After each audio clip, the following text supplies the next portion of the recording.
public on the ground. Do you want to just introduce yourself first? Yeah, sure. My name is Jonathan Evison. I'm the Police and Crime Commissioner for the Humber region. Hi Colin, my name is Derek. I'm the Chief Inspector of Humberside Police. 25% of all vehicle theft in the country is of motorcycles. So I didn't know that, and probably the police didn't know that. The things that really wind you up and the things that are going wrong in the biking world, I'm very happy to hear about that, because then I could say to the Chief Constable, look, I think we're missing the trick, and these are the reasons why, X, Y and Z. These engagements are always important, because we haven't got all the answers, and there was a very, very passionate sort of response from the people in the room. If you could raise your hand if you think that motorcycle theft in this area is getting worse. It's the fear and intimidation. You want people to report it. We are a growing part of the bike community, lady riders. There is no way in hell that I'm going to ride my motorcycle in Hull whatsoever, because these people intimidate you, they chase you on your bike, and they are armed. Is there a dedicated resource to Operation Yellowfin, or is it an operation in name only? They're aware that you knock off at this certain time, so they all start up and they all come out. Did you not use the Safer Roads task force as a resource to help report the crimes in Hull? And what I'm hearing from you guys isn't representative at all of what we're seeing on social media. There's I have a perception, and the participants in the discussion had a perception, and it wasn't the same. So we need to work out how we actually come together on that. And there were some good suggestions came out from the floor, and also from the panel. And I think we can move on, very positively from this. Why would you want to contact the police? Because nothing happens when you contact the police, does it?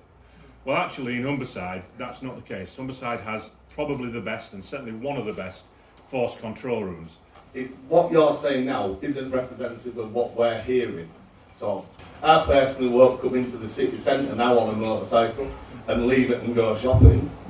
And it seems that there's a lot more sympathy with the people who are carrying out the crime than the victims. There is a video of Dawn Brown, one of our PCSO. She knows all the criminals, all the young people that steal bikes, and she did a really good film, and you can actually Google that. It's on YouTube. It's called The Left Behind. I think what I've found is that you can't change people. So I couldn't say to anybody, I don't want you to steal any motorbikes anymore. Please don't steal any cars, because the thrill outweighs anything that I say. She actually said out loud, I didn't feel like I could tell him to stop. That's not the kind of reaction most people want to be hearing from the police. He wanted youth. This guy was a man, and they was doing this day in, day out. And it was all very sorry, and he's lost the family and all that. What came back on social media, well, that's a good start.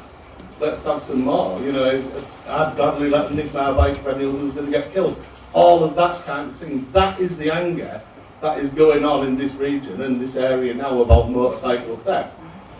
When we hear, an offender has hurt themselves on a stolen bike, the motorcycle community tend to cheer because it has taken them out of the offending loop, and that is generally the way it's felt. The discussion.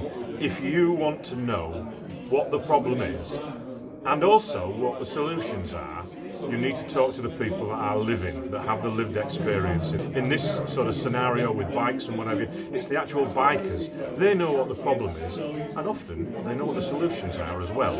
Now, if those solutions are not palatable, because there are quite a robust group of individuals, we have to find a workaround or do something different. But a lot of them are common sense, and we need to listen to that, and we need to implement that.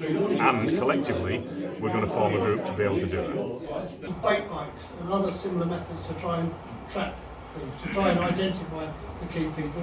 We know you know who they are, but unless they're doing a crime, you can't do anything about it. Are you planning, or do you use bike bikes, or is that something you'd look to use in the future?